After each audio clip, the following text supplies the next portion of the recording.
신학교를 졸업한 지 얼마 안 된 어느 젊은 목사님이 이제 처음으로 어느 시골 교회에 담임 목사로 부임하게 됩니다. 첫 목회자였기 때문에 그만큼의 의욕과 열정을 가지고 그 교회에 부임하게 되었어요. 그런데 실망스럽게도 그 교회 성도들이 전혀 열심이 없었고 의욕이 없었고 열정이 다 식었고 예배도 잘 모이지를 않습니다.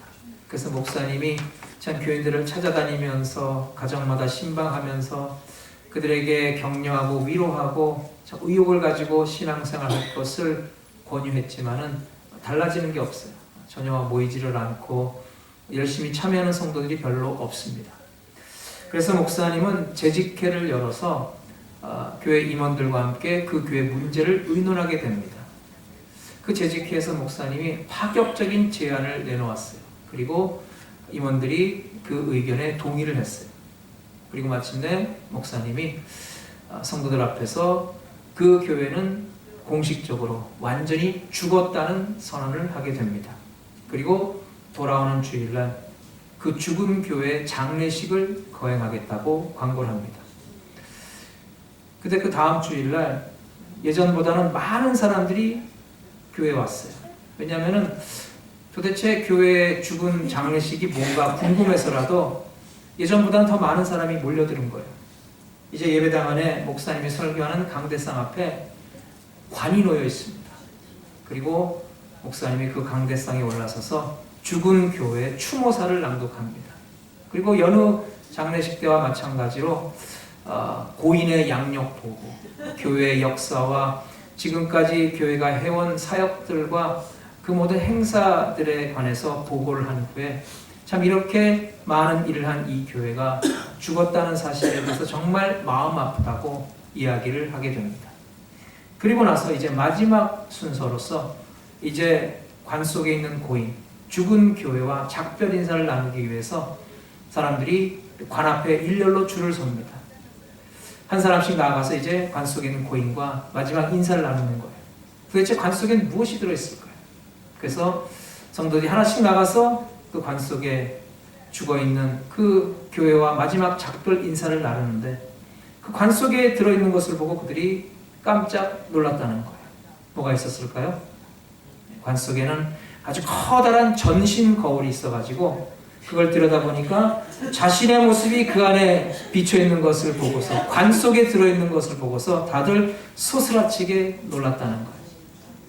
근데 그들 모두는 아하, 교회가 죽은 것은 결국 우리 모두가 영적으로 나태하고 게을러서 우리 영성이 다 죽었기 때문에 이렇게 된 것이구나 깨닫게 되었고 그 다음 주부터는 참 회개하고 통회하는 마음으로 다시 열심을 내서 교회에 나오게 되었다는 그러한 이야기입니다. 어떻게 보면 하나의 재미있는 에피소드 같지만은 참 우리에게 가르쳐주는 그런 교훈이 있습니다.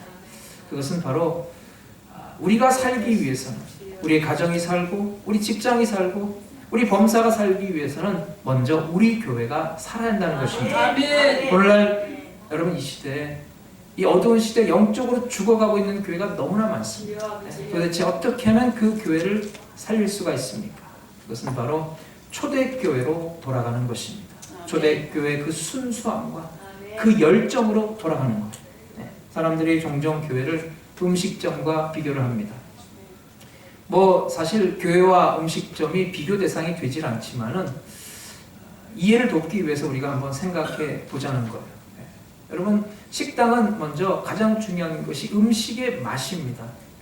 음식의 맛이 있으면은 멀리서도 사람들이 그 음식점을 찾아가서 먹게 되어 있는 거예요. 음식의 맛이 가장 중요한 열쇠입니다. 마찬가지로 교회도 여러분 말씀의 맛이 있어요. 말씀이 은혜롭게 선포되고 그 말씀이 은혜 가운데 성도들 삶 가운데 역사할 때 그 교회에 은혜를 사모하며 모이는 성도들이 날로 늘어가게 되는 것입니다. 또 식당이 잘 되려면 서비스가 좋아야 합니다. 그래서 오는 손님들에게 친절하게 대하고 서비스가 참 좋은 그런 식당을 손님들이 기억하고 열심히 찾게 되어 있어요.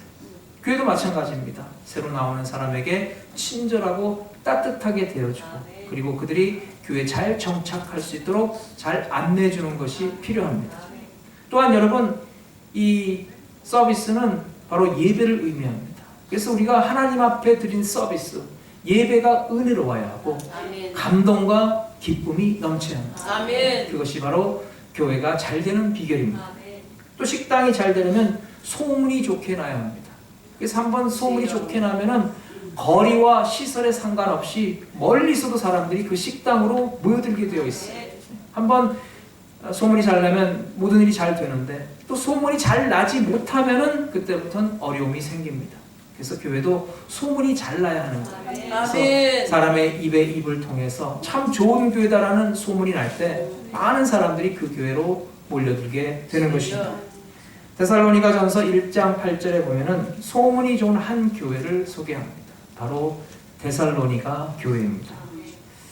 주의 말씀이 너에게로부터 마게도냐와 아가야에만 들릴 뿐 아니라 하나님을 향하는 너의 믿음의 소문이 각처에 퍼진 고로 우리는 아무 말도 할 것이 없노라. 이 교회 좋은 소문이 마게도냐와 아가야에 퍼졌다 그랬어요. 마게도냐와 아가야는 바로 그 데살로니가 교회에 있던 인근 지역입니다. 그러니까 그 지역의 주민들에게 이 교회의 아름다운 소문이 널리 퍼졌다는 거예요. 근데 그것에 그치지 않고 또한 다른 먼 곳까지 원근 각처에 이 좋은 소문이 퍼졌다는 거예요. 그래서 교회가 세워진 곳곳마다 그 데살로니가 교회에 대한 좋은 소문이 들려졌고, 심지어는 그 당시 세상의 땅끝이라고 했던 로마에까지 사람들의 입에 입을 거쳐서 그 아름다운 소문이 전파되었다는 것입니다. 여러분, 그래서 우리가 꿈꾸는 교회는 바로 말씀의 맛이 있는 교회, 그리고 정말 하나님 앞에 드리는 섬김, 예배가 은혜로운 교회, 아름다운 사랑의 소문이 온 세상에 전파되는 교회인 것입니다. 요즘 이 시대가 완악해져서 사람들이 교회에 가는 그런 열정이 많이 식었습니다. 그래서 어떻게 하면 교회를 안 갈까 하는 핑계와 구실이 들어가는 그런 시대 풍조입니다. 의욕을 잃어버리고 교회에 열심히 참여하는 그런 사람들의 숫자가 줄어들고 있는 것이 바로 이 완악한 세대의 특징입니다. 여러분, 참 지금까지 우리 교회를 통해서 하나님께서 많은 영광을 받으셨습니다.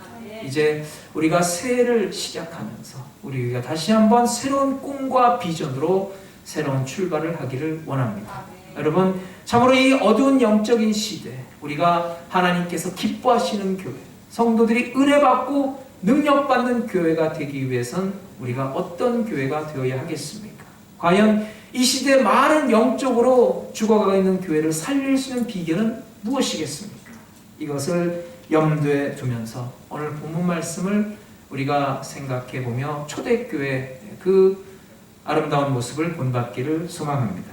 아멘. 이 교회를 통해 주시는 교회의 모습은 한마디로 가고 싶은 교회예요. 초대교회는 정말 사람들이 가고 싶은 교회였어요.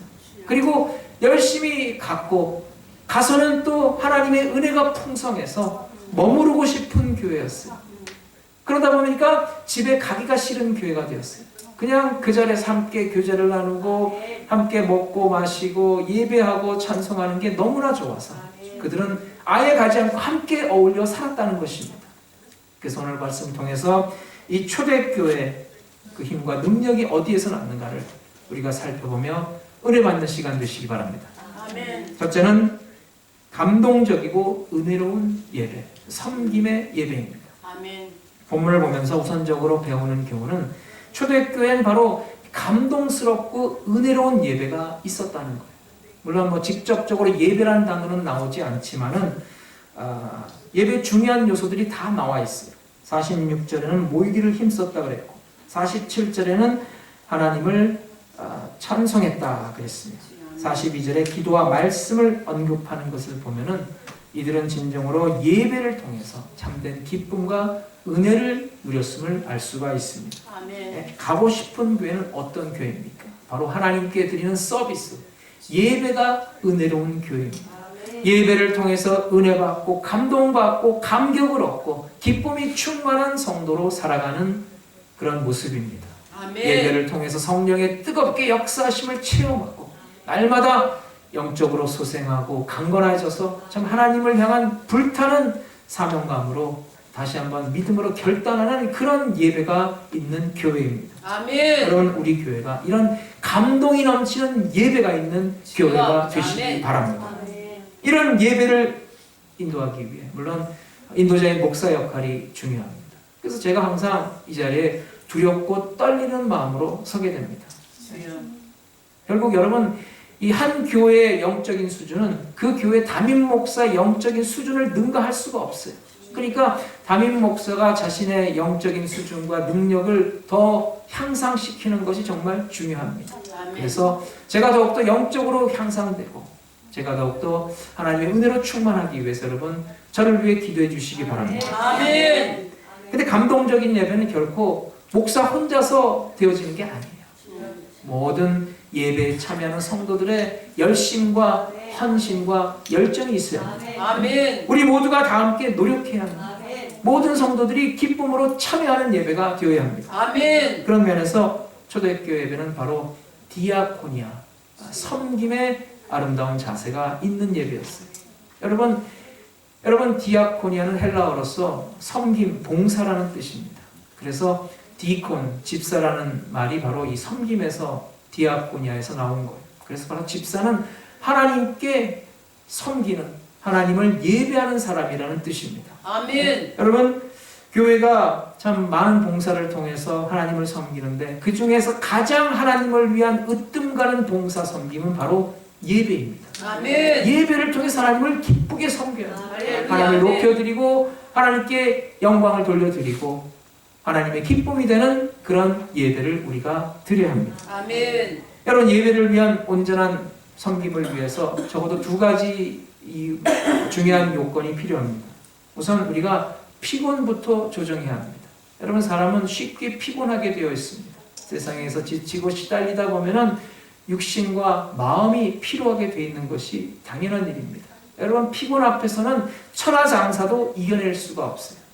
그 그리스도인을 향한 사탄의 전략은 주말이 다가올수록 점점 피곤해진다는 것입니다. 주일이 다가오면 꼭 무슨 일이 생기고 자신을 피곤하게 만들고 힘들게 만드는 일이 생깁니다. 육신뿐만 아니라 마음도 피곤케 하는 일들이 생겨나는 거예요. 그래서 우리가 주말을 향해서 우리의 육신과 우리의 마음을 잘 컨트롤할 필요가 있습니다. 그 전에 섬기던 교회에서 보면은 성도들이 꼭 토요일 날 주말에 부부싸움을 하더라고요. 근데 부부싸움을 하면은 애매하게 피해를 보는 건 꼭 교회예요. 부부싸움을 하면 꼭 교회를 안 나와요. 그래서 제가 오죽하면 이런 말을 했어요. 여러분, 부부싸움 하시려면은 토요일에 하지 마시고 월요일 날 하세요. 그랬던 적이 있습니다. 여러분, 우리의 감정과 우리의 마음과 육신을 잘 조절해야 합니다. 그래서 주일날 하나님 앞에 나오는 그 길을 방해하는 모든 장애물을 우리가 잘 극복해야 합니다. 믿음으로 승리해야 합니다. 또 영적인 감각이 필요합니다. 예배를 우리가 보는 것이 아니라 드리는 거예요. 아멘. 예배를 보는 것으로 생각하면 예배당에 와서 할 일이 아무것도 없어요. 그냥 가만히 구경꾼으로 앉아있다가 멀뚱멀뚱 눈만 뜨고 있다가 그냥 가는 것이 됩니다. 그러나 여러분, 예배는 우리가 보는 것도 아니고 구경하는 것도 아닙니다. 예배는 바로 내가 마음과 정성을 다해서 신령과 진정으로 적극적으로 참여하고 함께 만들어가는 거예요. 같이 호흡하고 같이 찬양하고 같이 기도하고 같이 하나님을 경배하는 것입니다. 아멘. 그러니까 그런 가운데 감동과 기쁨과 감격이 넘쳐나게 되어 있는 거예요. 그러기 위해서 먼저 우리의 마음과 입이 열려야 합니다. 아멘. 여러분, 그것이 바로 감동적인 예배를 드리는 가장 중요한 요건이에요. 요한계시록에 보면 요한은 하늘나라의 예배 드리는 광경을 이렇게 표현합니다. 찬란한 보좌가 한 복판에 있어요. 그리고 그 주변으로 네 생물과 24장로가 둘러서 있습니다. 그리고 그 주변을 수많은 천사들이 둘러서 있고 또한 수많은 성도들이 다 함께 둘러서 있어요. 근데 그 보좌를 둘러선 모든 존재들이 하나같이 보좌를 향해 크게 입을 벌려 무엇인가를 말하고 있더라는 것입니다. 여러분, 이것이 바로 천국의 예배 드리는 광경입니다. 우리가 무엇이든지 감격하고 감탄을 하면 입이 벌어지지 않습니까?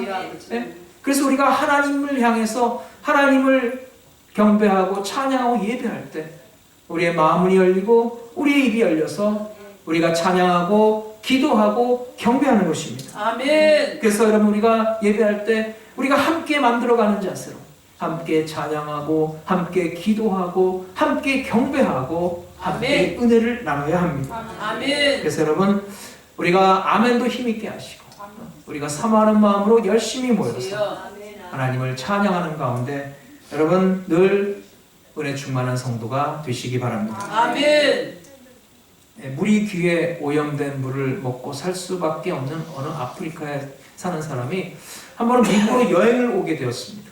그래서 미국에 있는 호텔에서 묵고 있는데 화장실에 가니까 욕조에서 정말 신선하고 깨끗한 물이 콸콸콸 쏟아지는 거예요. 자기 고향의 물은 오염되어서 참 제대로 먹지도 못하는데 그 물이 너무나 부러웠어요. 그래서 이 사람이 생각하기를 밖에 나가서 렌치를 사다가 그 수도꼭지를 뜯어가지고 수도꼭지를 가방에 담아서 고향으로 돌아왔어요. 그리고 나서 고향 사람들에게 이렇게 큰 소리를 쳤어요. 여러분, 제가 우리 고향의 물 문제를 한 방에 해결하겠습니다. 그러면서 가지고 간 수도꼭지를 틀었어요. 뭐가 나왔겠습니까? 아무것도 안 나왔다는 거예요. 그 수원지와 분리된 수도꼭지는 아무런 쓸모가 없습니다. 여러분, 하나님과 분리돼서는 결코 성도는 살아갈 수가 없습니다. 주여. 우리가 날마다 하나님과 연결되어서 하나님께서 주시는 은혜와 능력을 공급받아야 합니다. 주여. 아멘. 여러분, 하나님과 연결되는 비결은 바로 우리가 날마다 예배로서 찬양으로서 기도로서 경배로서 주님 앞으로 나오는 것입니다. 주여. 아멘. 오늘 우리가 이 말씀 붙잡고 금년 안에 신령과 진정으로 드리는 예배를 통해서 하나님과 날마다 연결되어서 금년 안에 은혜 받고 복 받는 성도의 삶이 되시기 바랍니다. 아멘. 둘째로 풍성한 교제입니다. 오늘 말씀을 보면 정말 풍성한 교제를 강조하고 있어요. 42절에 서로 교제하며 떡을 떼며 44절에 믿는 사람이 다 함께 있어 모든 물건을 서로 통용하고 각 사람의 필요를 따로 나눠주고 날마다 마음을 같이하여 떡을 떼며 기쁨과 순전한 마음으로 음식을 먹고. 주여. 아멘. 이 모두는 교제를 의미하는 단어들입니다. 네. 초대교회에 능력이 나타난 이유가 있어요. 그들 가운데 아름다운 사랑의 교제가 풍성했다는 거예요. 아멘. 넘치는 교제와 사랑이 이들로 하여금 가고 싶게 하고 머물고 싶게 하고 그리고 헤어지기 싫게 하는 그런 비결이 되었다는 것입니다. 주여. 아멘. 여기 이 교제를 헬라어로 코이노니아라고 합니다. 코이노니아. 영어로는 펠로우십, 자주 사용하는 단어입니다. 이 펠로우십이 넘치는, 은혜가 넘치는 그런 교회가 되어야 합니다. 아멘. 여러분, 이 펠로우십 코이노니아는 그냥 만나서 그냥 단순히 수다 떠는 것을 의미하지 않습니다. 우리가 서로 사랑하고 격려하고 위로하고 권면하고 아껴주고 품어주는 사랑의 교제를 의미합니다.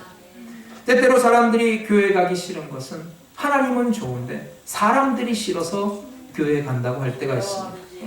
사람과의 관계가 깨지고 갈등이 있으면 그때부터 교회는 힘이 빠지는 것입니다. 주여. 우리가 더욱더 내가 살고 내 가정이 살고 내 교회가 살기 위해서 이와 같이 사랑의 풍성한 교제가 교회 안에 이루어져야 합니다. 아멘. 바로 거기에서 사람들은 세상과 다른 면을 보게 되는 거예요.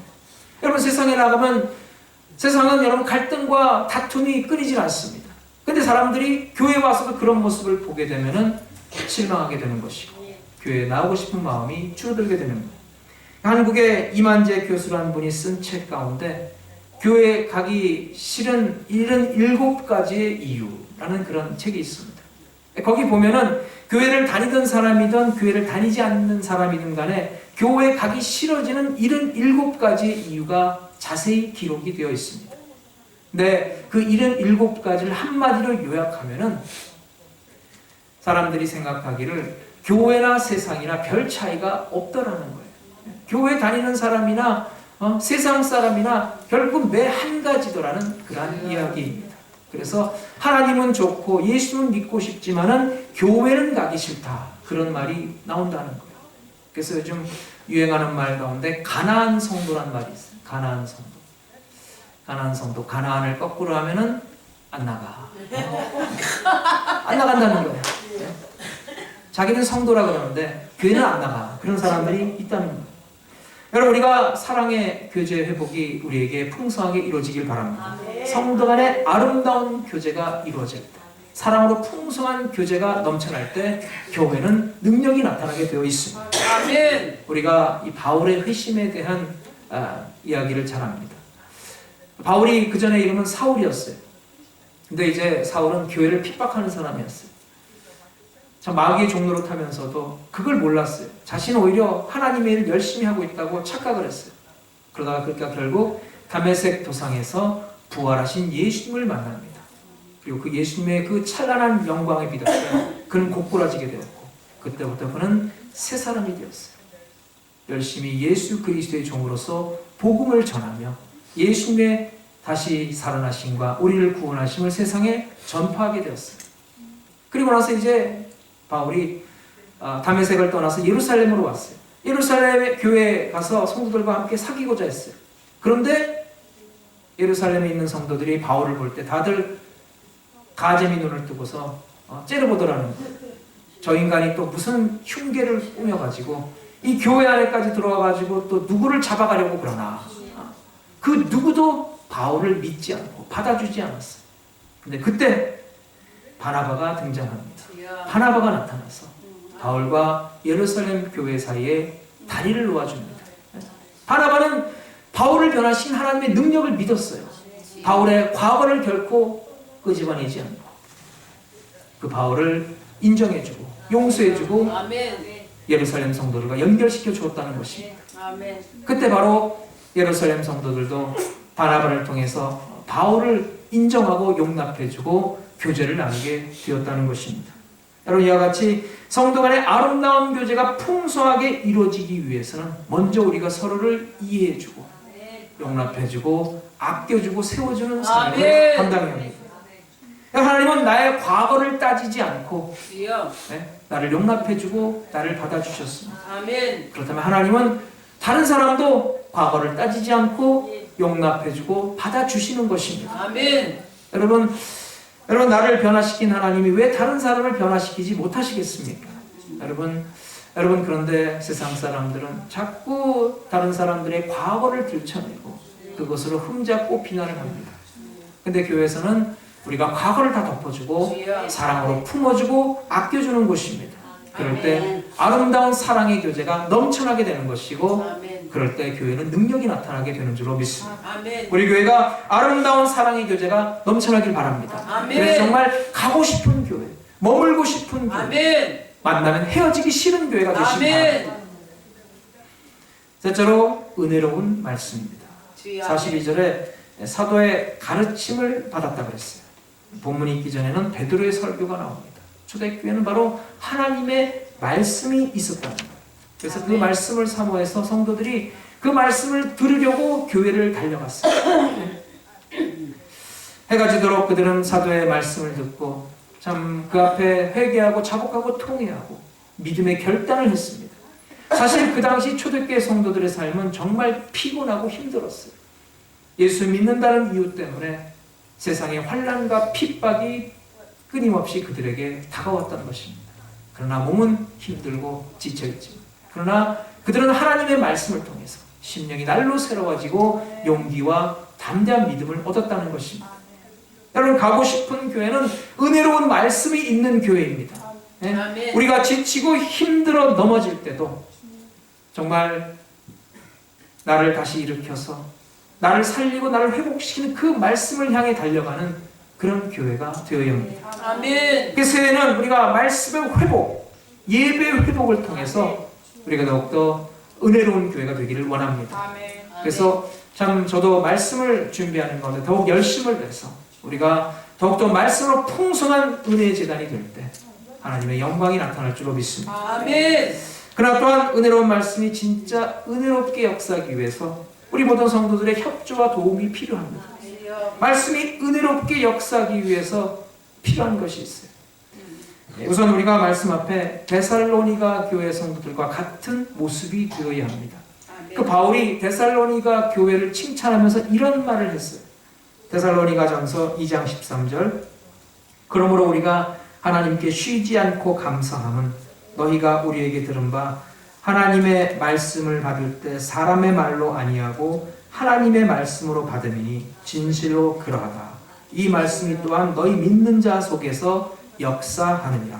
아멘. 당시 성도들은 바울이 말씀을 전할 때 그걸 바울의 말이 아니라 하나님의 말씀으로 받아들였다는 거예요. 아멘. 또한 바울도 하나님 말씀을 전할 때 자기 개인적인 의견이나 생각이나 감정을 절대 집어넣지 않고 하나님의 말씀은 하나님 말씀 그대로 열심으로 전했다는 거예요. 아멘. 그때 그 말씀이 성도의 삶 가운데 놀라운 능력으로 역사한 줄로 믿습니다. 아멘. 여러분, 설교는 강의가 아닙니다. 연설이나 웅변이 아니에요. 설교는 듣는 사람의 귀를 즐겁게 만들기 위한 엔터테인먼트가 아닙니다. 여러분, 설교는 바로 오늘도 나를 향한 하나님의 음성입니다. 아멘. 그래서 말씀 선포를 헬라어로 케리그마라고 합니다. 케리그마. 케리그마의 원뜻은 전쟁터에서 나팔수가 부는 나팔을 상징합니다. 여러분, 케리그마 하나님의 말씀은 바로 나를 향한 하나님의 나팔이에요. 나를 깨우고 나를 살리고 나를 은혜로 세우시는 하나님의 나팔인 것입니다. 또 말씀이 은혜롭게 역사하기 위해서 우리의 마음밭이 옥토가 되어야 합니다. 아멘. 예수님은 씨 뿌리는 비유를 통해서 그 교훈을 가르쳐 주셨어요. 씨를 뿌리러 나가는 사람이 씨를 뿌릴 때 4가지 종류의 밭이 있다 그랬어요. 길가, 돌짝밭, 가시덤불, 그리고 옥토입니다. 여기서 씨는 말씀이에요. 아멘. 그리고 밭은 우리의 마음입니다. 아멘. 그러니까 말씀의 씨앗을 뿌릴 때 많은 풍성한 열매를 맺기 위한 밭은 어떤 밭인가? 그걸 우리에게 알려줍니다. 바로 옥토와 같은 마음입니다. 아멘. 말씀 앞에 우리 마음을 옥토로서 준비할 때 그 말씀에 많은 열매를 맺게 된다는 거예요. 아멘. 길가와 같은 마음은 말씀을 그냥 건성으로 듣는 거예요. 여러분, 길가에 나가보세요. 온갖 잡소리들이 많습니다. 차 지나가는 소리, 사람을 떠드는 소리, 바람 부는 소리 등 우리가 주의 깊게 들어야 할 소리는 별로 없습니다. 그러니까 길가와 같은 마음은 하나님 말씀이 들려질 때 그냥 지나가는 소리로 그냥 스쳐 흘려버리는 거예요. 그런 길가와 같은 마음을 우리가 경계해야 합니다. 돌 같은 마음은 말씀을 자기를 향한 말씀이 아니라 그냥 다른 사람을 향한 말씀으로 알고 그냥 넘겨버리는 거예요. 그러니까 마음이 완악하고 강팍해서 아무리 주옥 같고 생명을 사는 말씀이라도 말씀이 그 안으로 들어가지 못해요. 그러니까 말씀을 받을 때 여러분, 돌짝밭 같으면 아무리 씨앗을 뿌려도 그 씨앗이 돌짝밭 안으로 들어갈 수가 없어요. 그냥 옆으로 흘려버리게 됩니다. 그 완악한 마음은 아무리 귀한 말씀을 전해줘도 말씀을 받아들이질 않습니다. 이와 같이 강팍하고 완악한 이 마음밭을 우리가 경계해야 합니다. 또 가시덤불과 같은 마음은 말씀 앞에 교만한 자세를 의미하는 거예요. 에이, 다 하는 말씀, 다 아는 얘기, 뻔한 얘기, 다 똑같은 얘기, 에이, 별것 없어. 뭐 이런 교만한 마음. 교만한 마음이 결국은 그 말씀이 풍성한 열매를 맺는 가장 큰 방해 요소가 된다는 거예요. 근데 이제 옥토와 같은 마음은 이 3가지 잘못을 다 제거하는 것입니다. 말씀을 건성으로 듣지 않는 거예요. 그리고 이 말씀은 다른 사람이 아니라 바로 나에게 주신 말씀을 받아들입니다. 마음을 참 하나님의 말씀의 씨앗이 뿌리를 내리고 열매 맺는 그런 옥토로 기경하는 것입니다. 그리고 말씀 앞에 우리가 겸손하게 낮아져서 그 말씀을 기쁨으로 받아들이고 겸손하게 받들어 섬기는 성도가 되어서 많은 열매를 맺는 것입니다. 그런 옥토와 같은 마음밭이 되시기 바랍니다. 그래서 이런 마음의 밭을 일구어서 금년 안에 풍요로운 열매를 많이 맺어 하나님께 영광 돌리시기 바랍니다. 아멘. 여러분, 초대교회는 태어난 교회가 아닙니다. 만들어진 교회입니다. 아멘. 여러분, 초대교회 소문이 잘 나는 것은 그냥 어쩌다가 우연이 된 게 아니에요. 그만큼 성도들이 많이 노력했기 때문입니다. 그들이 열심으로 모여서 하나님 앞에 신령과 진정으로 드리는 섬김의 예배로서 성도들이 많은 은혜를 받았고 하나님께 영광 돌렸습니다. 그들 가운데 사랑의 교제가 풍성했습니다. 서로 아껴주고 품어주고 위로하고 세워주는 사명을 잘 감당했어요. 또한 하나님의 말씀이 선포될 때 기쁜 마음으로 겸손한 마음으로 받아들여 그 말씀에 풍성한 열매를 맺었다는 것입니다. 사랑하는 여러분, 금년 안에 우리가 꿈꾸는 교회는 가고 싶은 교회입니다. 아멘. 나도 가고 싶고 아멘. 그리고 다른 사람도 데리고 가고 싶은 교회입니다. 할렐루야. 일단 오면은 머물고 싶은 교회입니다. 주여 아버지. 그리고 일단 와서 머물면은 집에 가기 싫은 그런 교회입니다. 주여. 금년 안에 우리 교회가 그런 교회가 되시기 바랍니다. 아멘. 여러분, 초대교회에 있었던 이 세 가지 중요한 요소, 섬김의 예배, 디아코니아, 아버지. 하나님을 기쁨으로 섬기고 하나님 앞에 드리는 예배에 열심히 내는 교회, 코이노니아, 성도들의 풍성한 교제가 넘치는 교회, 그리고 캐리그마, 하나님 말씀 앞에 겸손하게 자신을 낮추고 그 말씀에 열매 맺는 복된 교회, 우리 교회가 그와 같은 교회 되어서 금년 안에 하나님의 영광이 나타나 많은 생명을 살리는 귀한 교회 되시길 주의 이름으로 축원합니다. 아멘. 은혜와 사랑을 감사합니다. 오늘도 말씀